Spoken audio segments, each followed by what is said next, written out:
Greetings and welcome to year 4 of Maple Leaf America. I'm Rob Simpson and I have turned in my Leafs jersey for a Central Hockey League jersey. Why?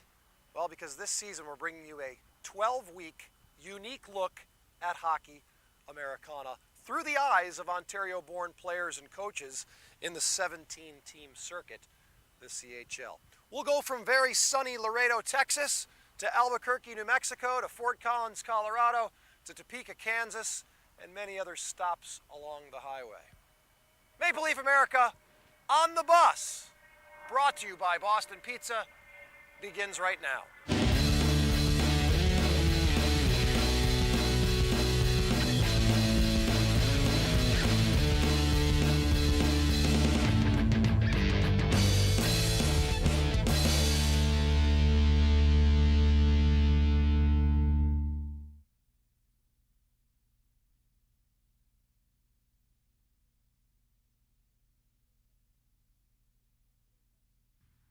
Laredo, Texas, extreme South Texas.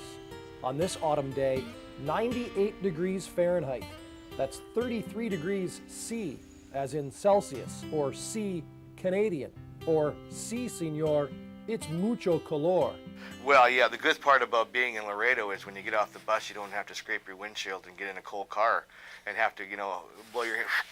There's one time in Saskatoon where I was coaching and the door lock would lock on me because it was so cold that I was trying to look through the window and hold to switch hands, and it was unbelievable. There's one time I turned my blinker on and it came right off of my hand, just snapped right off. Inside the Laredo Convention Center, everything's cool for the Laredo Bucks as they start defense of their Central Hockey League championship, the Ray Miron President's Cup, which they won last spring in a 7-game final against the Bossier-Shreveport Mudbugs. Heading into a rivalry weekend, the Bucks stand this season at 2 wins and a loss. Get warmed up here, get warmed up.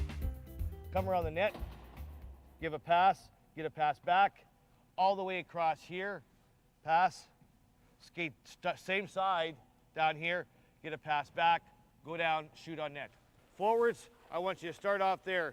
Nice quick wrist shot. After the shot, you come in here, grab a puck, shoot down the same way. What we want to do, guys, make sure that we time ourselves so we're skating hard. Always skate hard, every drill that we do. Try to skate hard as you can. Ruskowski's cast of characters on this day includes 5 Ontarians, including Captain Brent Culleton and reigning league MVP and resident prankster, Jeff Bess.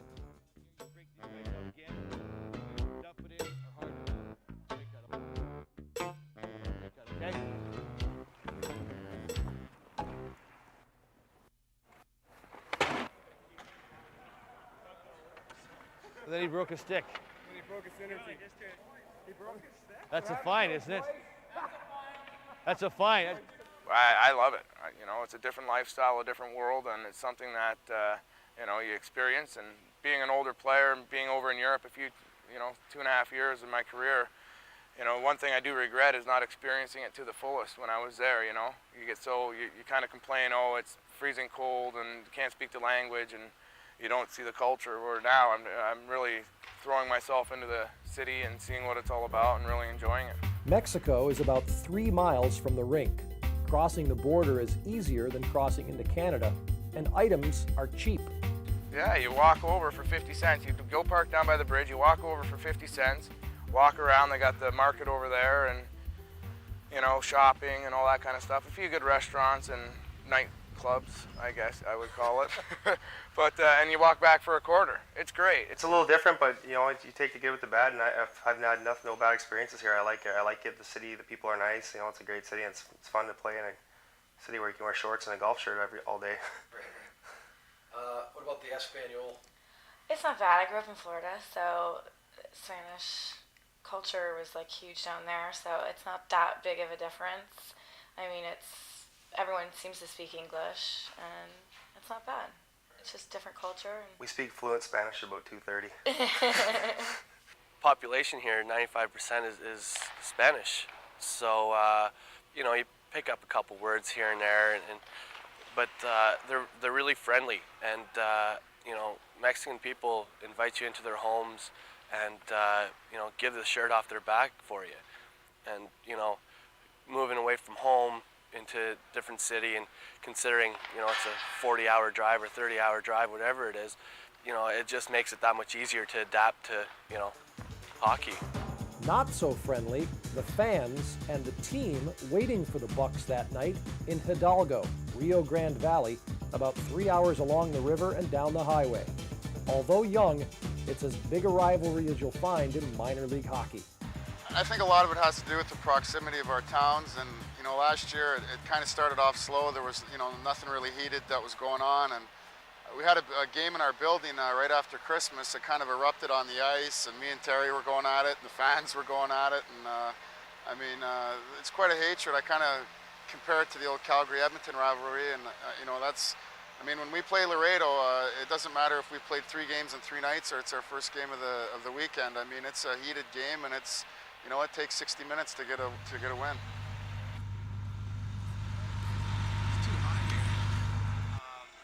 We have to go through different obstacles.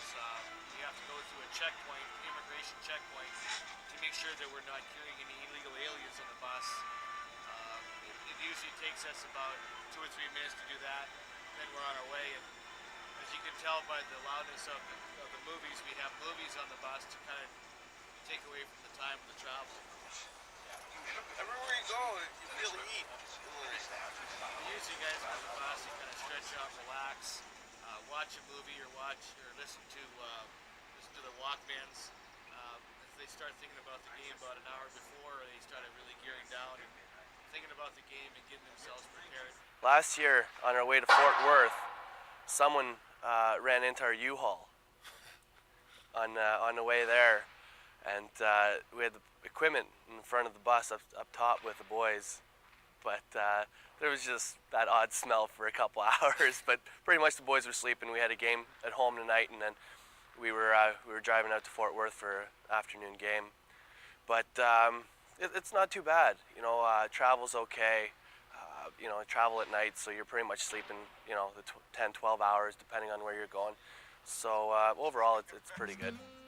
During the 2003-2004 season, the Bucks owned the Killer Bees of Rio Grande Valley, winning 9 of the 12 matchups.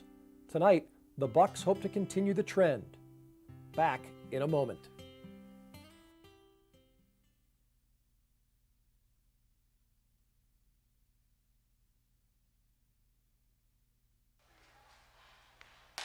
Welcome back to Maple Leaf America on the Bus, Laredo at Rio Grande Valley.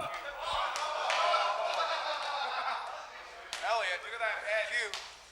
Benson, Cheddar. Oh! Unbelievable.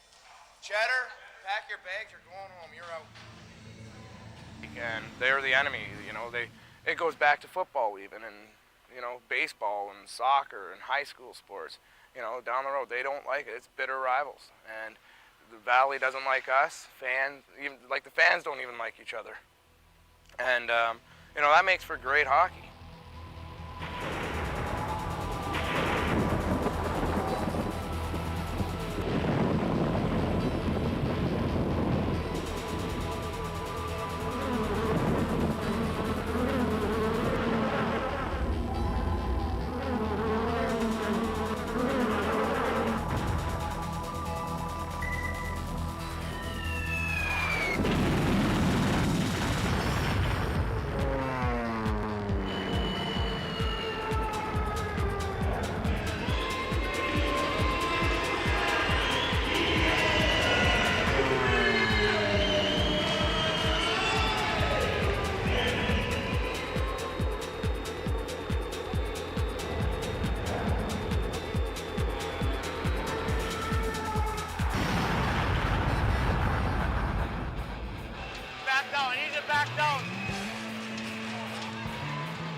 Okay.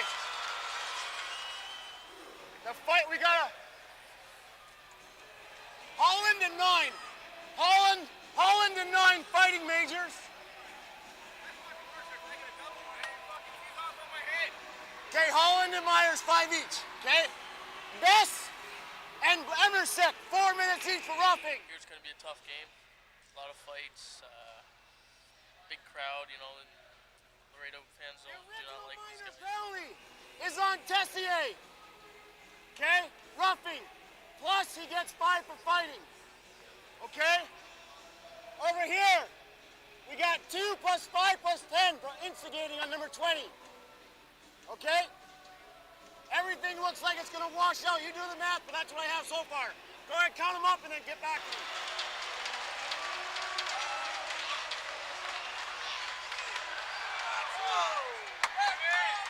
Let's go, Steve! Come on, Laredo!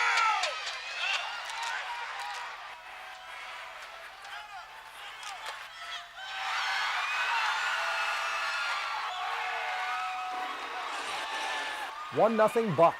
But by the end of the first period, game tied 1-1. And before the first period ended, the Killer Bees would go up 2-1.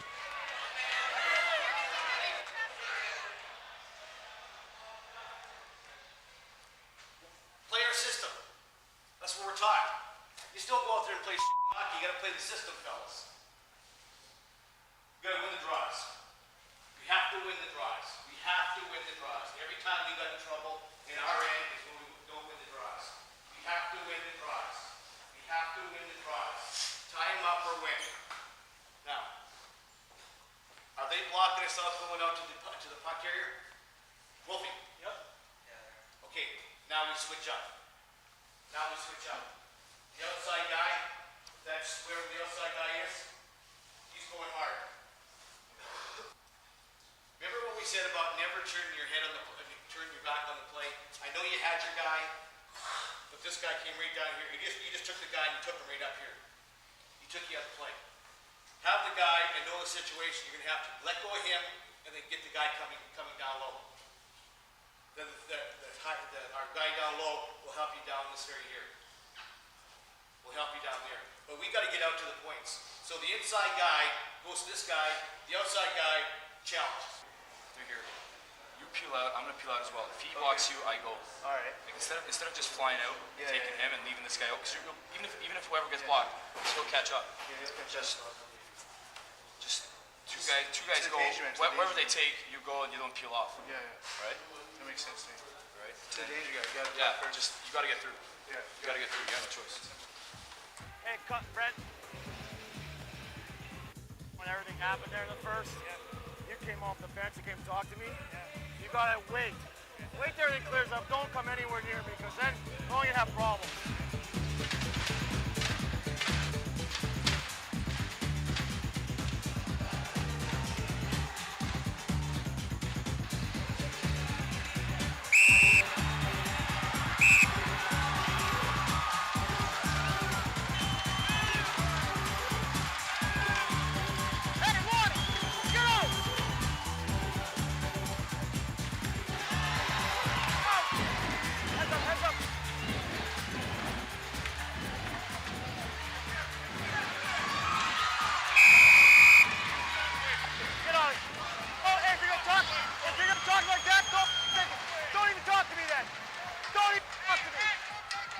The second period ended with the score tied 2-2.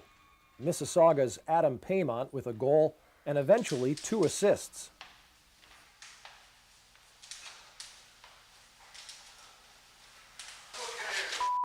Woody, can I get these done? We're all over them. There's always that kind of... Can't be giving up chances like that. Terrible. That's the last of the place. Yeah, we gotta start talking to these old boys. We got guys wide open in front. It's everybody. Defense. Point to face questions. Point to face.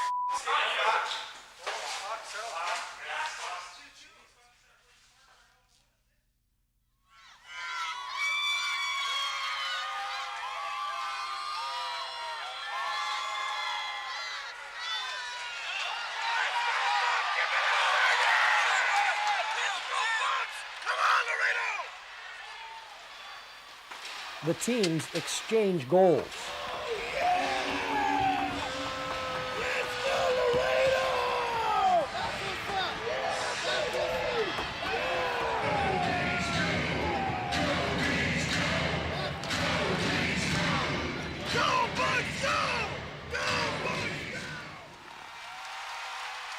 But as quickly as it's tied, it's untied again. And Rio Grande Valley wraps it up.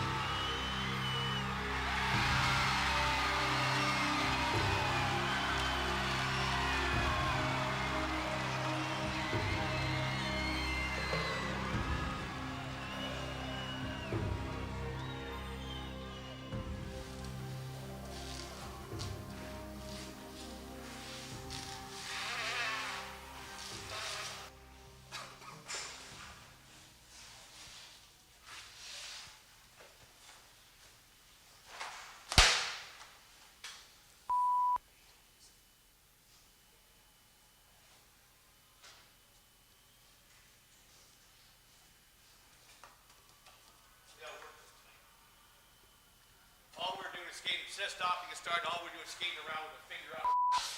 You friggin' guys know that too. Couldn't check the friggin' act.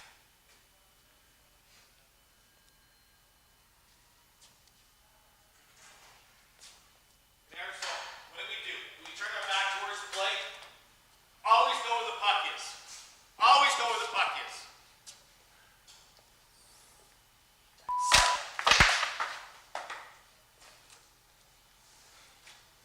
Scotty, you don't get it on your stick, you stop, go back and get it. Don't go for a skate.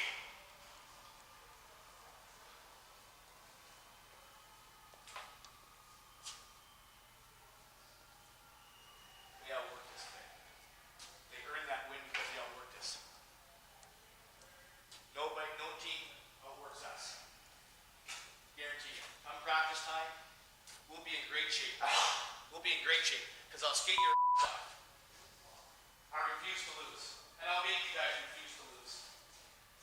I'll make you guys refuse to lose because I'll skate your off like tongues are gonna hang down, you're gonna puke like dogs. Then you'll hate to lose. I bring up last year's team. Last year's team found a way to win. You guys gotta find a way to win.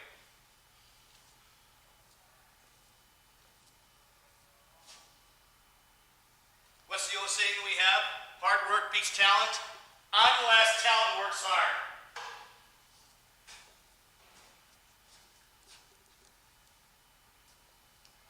So some decisions I'm going to have to make here in the near future, and I'm friggin' going real close to what I have to do.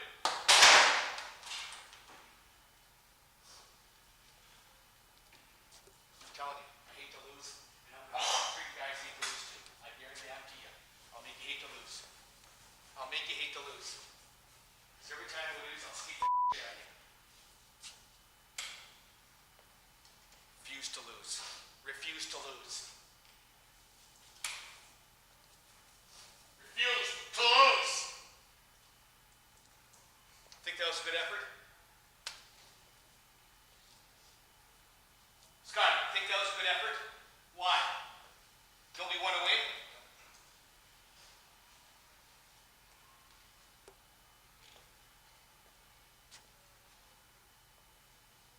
Refuse to lose. If you don't want to, I'll friggin' make you. I'll make you.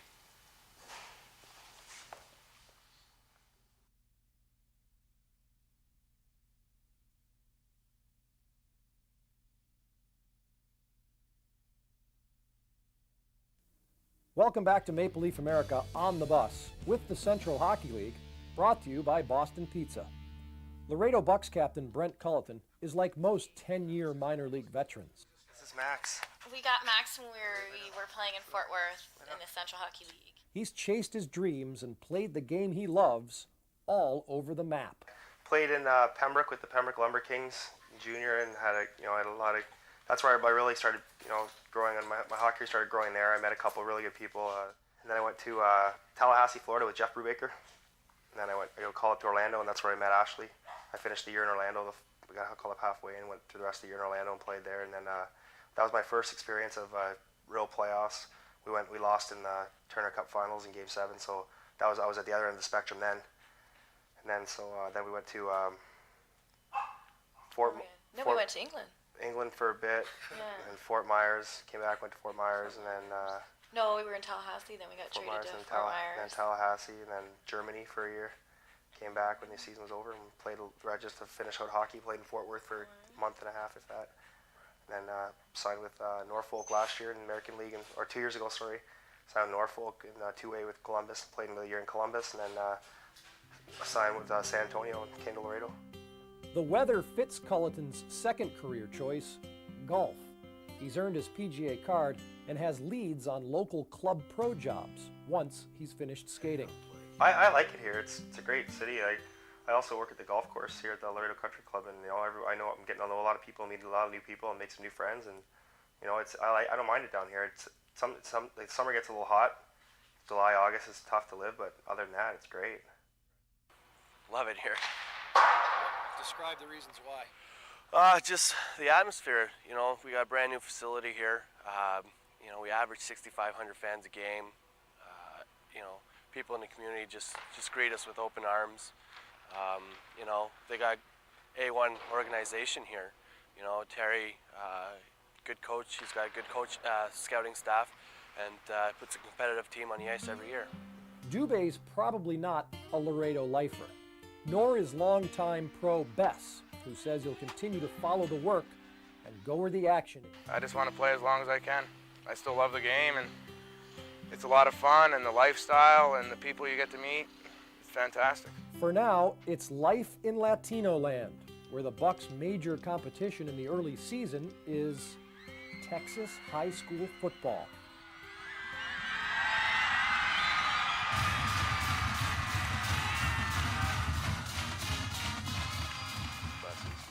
Support is unbelievable here, and they're great. In the home opener here, we had over 8,000 seats. They're all full.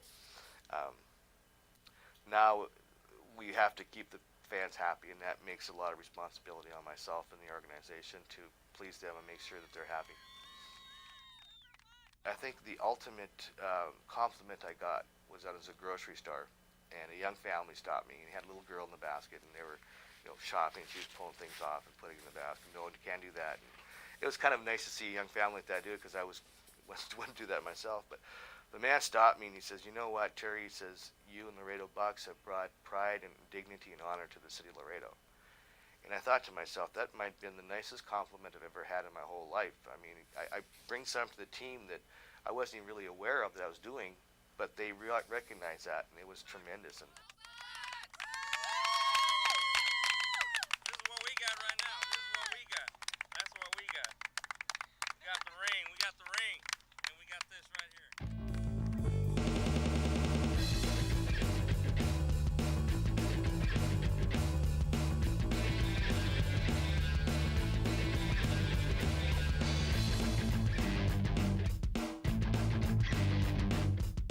Next week, the Bucks try to reverse fortunes, an Ontario boy gets waived, and we get to know the other side of a hated hockey rivalry. See you next week for Week 2 of Maple Leaf America on the Bus with the Central Hockey League, brought to you by Boston Pizza.